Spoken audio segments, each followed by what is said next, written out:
bertanya apakah memiliki dampak terhadap masyarakat? Bisa ya, tapi panjang dampaknya. Kayak ombak tuh, ombak yang besar di sini kan berasa banget. Tapi yang di ujung banget kan tinggal kecil kecil. Bantuan yang masuk ternyata sebesar ya. Sudah menduga kan? Kalau menurut Mbak, referensi untuk membaca sebenarnya gini itu apakah berarti dari yang mana? Apakah titik awalnya itu komunitas belajar bersama, penuh canda, penuh tawa, mari bergabung bersama. Together in knowledge, together in growth.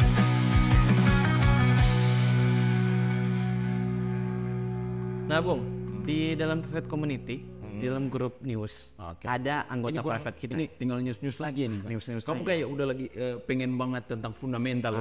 Iya dong. Nanti ini salah satu pelajaran penting kan? Oke.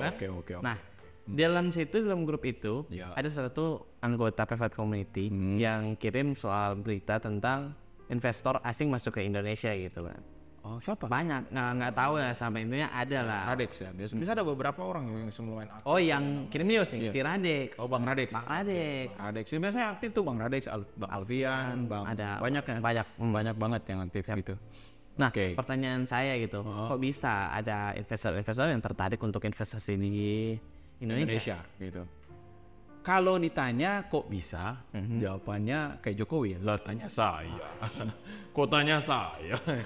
Nggak tahu, tanya yang mau tanya saya. Kalau masalah bisa nggak bisa, sebenarnya lebih detail lebih ke final decision ya. Final decision atau keputusan final mereka itu tanya mereka. Itu memang jawaban yang terdengar konyol, tapi ya memang tanya mereka. Iya. Tetapi kalau dinilai dilihat dari segi potensi, ya biasanya sebuah negara setelah ada pemilihan presiden baru dan presiden baru dilantik, biasanya tuh tata letak atau ekosistem atau stimulus ekonominya biasanya berubah. Oke. Kamu kalau jadi ketua, ini berpikir saya psikologi lebar ya. Kamu diangkat sebagai ketua apa gitu ya, tiba-tiba baru masuk gitu.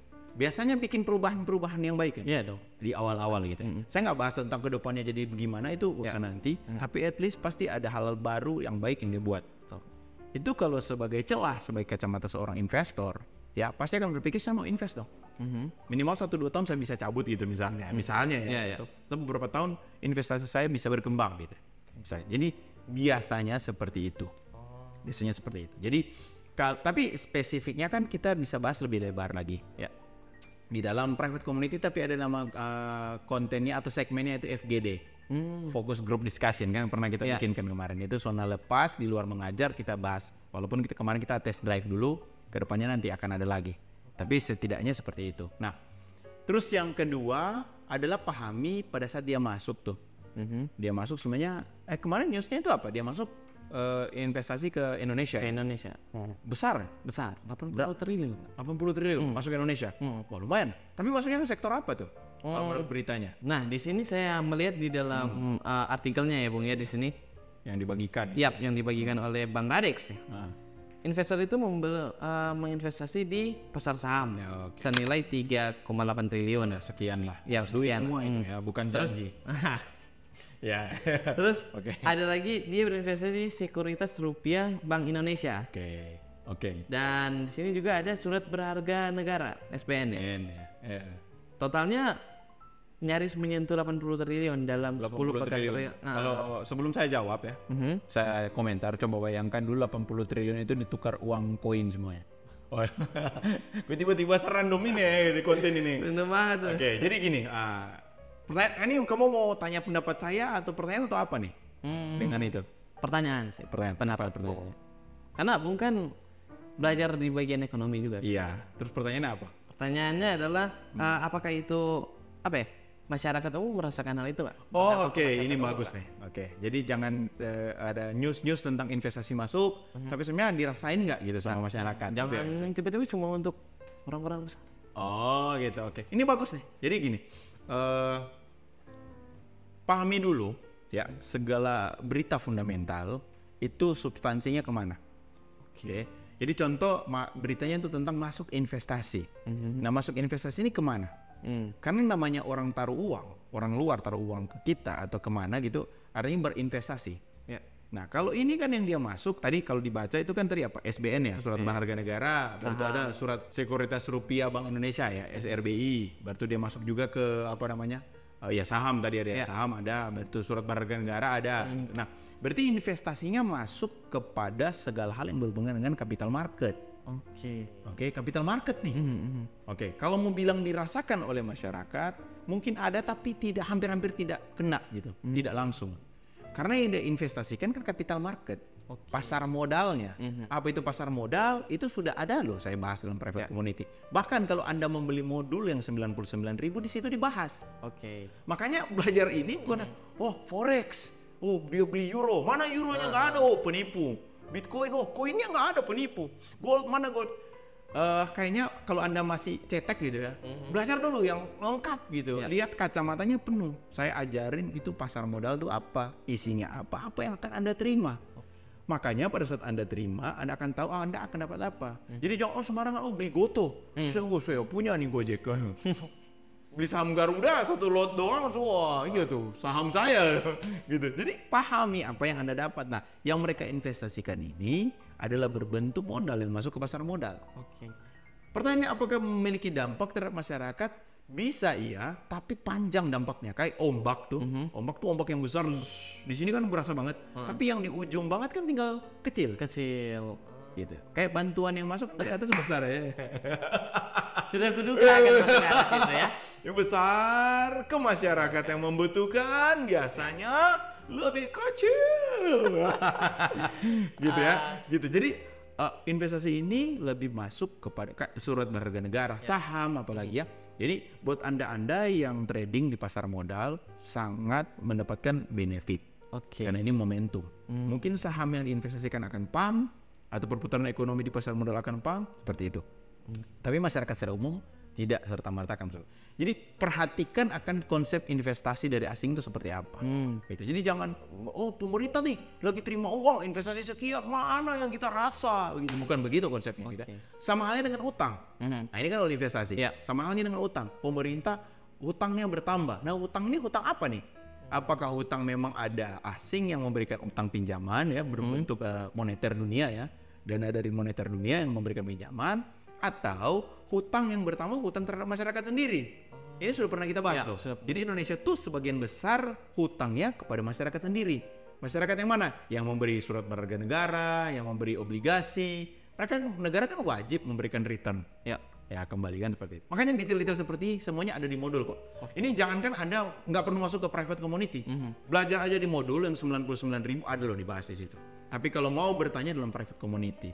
Gitu. Tapi keren loh pertanyaannya. Dampaknya ke pasar modal apa? Kan tadi memang berbicara soal pasar modal. Iya. Dampak baik dan dampak buruknya apa? Kalau dampak baiknya adalah pumpnya. Marketnya akan pump. Pasti. Jadi misalnya dia membeli saham tertentu. Kan tadi bilang ada salah satu saham kan. Saham tertentu yang dia beli, saya nggak mau sebut sahamnya ya. Misalnya dia beli itu, terus tiba-tiba itu pasti naik. Itu dampak baiknya. Jadi Anda yang holder saham-saham tersebut pasti naik. Ya. Kalaupun nggak naik signifikan, minimal ada perubahan lah. Ya pasti ya. Dampak buruknya, berarti kepemilikan saham tersebut itu lebih banyak dikuasai oleh pihak-pihak tersebut yang masuk uang lebih banyak. Nah, berarti dampak buruknya sewaktu-waktu dia exit mendadak. Terjadi market crash.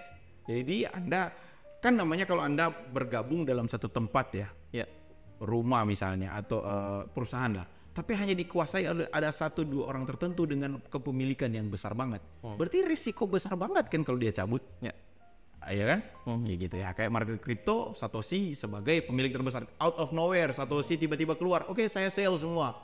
Wah, selesai market Hancur kripto Bitcoin langsung. Kayak gitu. Itu dampak baik sama dampak buruk. Ya, oke lah Bung ya. Ya simpel ya, konten kali ini simpel ya. Tapi intinya konten ini menarik. Saya senang dengan konsep kamu ya. Mulai membentuk konsep. Artinya penting untuk masyarakat tahu akan skema fundamental ini. Jangan semua news dianggap baik, artinya baik untuk berguna untuk kita. Kalau kita misalnya trader kripto misalnya, kurang berpengaruh bisa jadi, iya kan? Tapi ini penting untuk kita pahami scope berpikir dan fundamental analisis seperti ini. Tapi overall keren buat anggota private community di-share oleh Bang Radek. Bang Radek ya. Gak salah ya, coba lihat baik-baik ya Bang Radek. Jangan nanti di-share sama orang lain nih klaim Bang Radek, kesian orangnya itu. Tapi intinya terima kasih karena anggota private nih hidup gitu. Jadi satu sama lain bisa saling memberikan, ada kehidupan saling di dalamnya. Gitu. Oke. Nah, sebelum kita ending, kita menyediakan grup free area ya. Ini grup free area ini selalu kita ulang-ulang. Bayangin kalau hampir setiap video kamu ulang-ulang tentang free area dan ulang-ulang kesalahan itu terjadi, udah haruslah grup ini memang ditutup gitu ya. Nah, dalam grup free area itu dengar-dengar akan tutup ya, Bung ya? Akan ditutup. Di akhir September ini kan saya tutup. Oke. Jadi beberapa bulan minggu berjalan ini kan saya zoom lagi. Kalau memang kehadirannya tetap turun bahkan nggak ada ya ditutup aja. Kecuali untuk mereka yang membeli modul ya, Bung ya? Jelas, karena mereka udah terlanjur membeli modul atau ingin membeli modul, berarti ada keinginan belajar dong. Iya, pasti ada. Walaupun memang hanya 99.000. Ya kalau punya berkat lebih silakan gabung lah dalam private community yang ya, harganya lebih mahal gitu. 3.600.000. Iya. Nah, dalam private community juga kan akan ditutup juga kan, Bung ya? Iya, untuk private pendaftaran. community-nya akan ditutup pendaftaran dan pencariannya. Kenapa ada kata pencarian dan pendaftaran? Jadi sampai Juni 2025 private community ini akan saya hilangkan. Bahkan bisa jadi keinginan saya websitenya hilang, YouTube kita hilang. Tapi setelah Juni 2025 semuanya akan beraktivitas dalam WA. Karena kita trading for living, kita dapat uang dari trading, bukan dari jualan-jualan kelas kan. Jadi nggak ada lagi akan bisa mendaftar, nggak ada lagi yang bisa join. Tapi kenapa Juni 2025? Karena kan anggota private community di batch 1 atau angkatan pertama itu kan dia membeli 1 tahun membership. Betul. 1 tahun mulai dari Juni 2024 kemarin, ya bulan Juni kemarin sampai Juni di tahun depan. Oke. Tapi status membershipnya 1 tahun, bukan cuma 1 tahun. Semua orang yang tergabung dalam private community itu baik angkatan pertama maupun yang sekarang kalau mau gabung itu lifetime membership. Oke. Jadi sampai mereka hidup, sampai kapanpun mereka hidup, mereka memiliki status untuk bisa bergabung dalam private community. Tapi saya membimbing, mengajak hanya sampai Juni 2025. Karena sampai Juni 2025 saya yakin saya sudah menemukan 100 orang trader terbaik. Oke. Kenapa saya harus cari 100 orang itu? Karena saya akan berlatih, bimbing, bina, bikin mereka jago. Bahkan dikasih modal ya? Iya, karena tujuan akhirnya akan saya kasih modal. Jadi saya nggak mau dong saya rugi. Jadi harus saya kasih modal, harus kasih ilmu agar modal saya bisa keputar. Ya, pada saat profit, kita profit sharing adalah aturan mainnya ya. Seperti itu adalah aturan main. Nah, kenapa tidak saya sendiri? Ini sudah ulang-ulang loh saya. Karena saya melakukan diversifikasi investasi. Saya benar-benar orang yang trading. Jadi selain yang saya masuk dalam posisi beberapa diversifikasi, kontennya udah ada loh. Ya. Diversifikasi portofolio, ya portfolio allocation. Dan salah satu portofolionya adalah human. Ini pertama kali loh. Ada orang-orang, 100 orang, dan saya berikan ini uangnya. Gitu. Tentunya, makanya saya tidak memperbiasakan mereka itu nyontek. Kalau nyontek ngapain dibagi 100? Ya kan? Betul. Oh, semuanya sama, buy di harga sekian sama ya. Jangan sama koin lagi. Sama koin, sama ini potensial calls. 10 koin, koin super mega cycle potensial ini itu nyontek. Guru macam apa yang ngajari murid-muridnya nyontek? Ya kan? Ya. Jadi guru yang baik memberikan ajar rumus agar mereka pintar. Nanti guru yang baik akan memberikan mereka ujian. Nah, sama seperti itu. Saya akan memberikan nanti supaya mereka punya trading style sendiri, saya modalin. Nggak usah pikir yang lain, selebihnya nanti saya. Oke, jangan lupa untuk subscribe, nyalakan lonceng notifikasinya karena kita upload video setiap hari ya, Bung ya. Jangan di-share. Nggak usah di-share. Biarlah video ini menjadi privilege Anda. Karena apabila Anda nyantol dan nonton video ini sampai akhir, bisa ini adalah jalan-jalan Tuhan untuk mengubah kehidupan Anda, khususnya kehidupan trading. Oke, see you on the next video. Bye-bye. Together in growth, together in growth.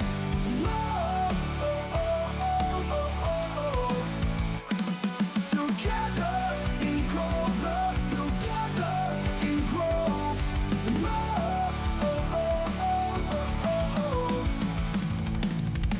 Terima kasih sudah menonton live kami.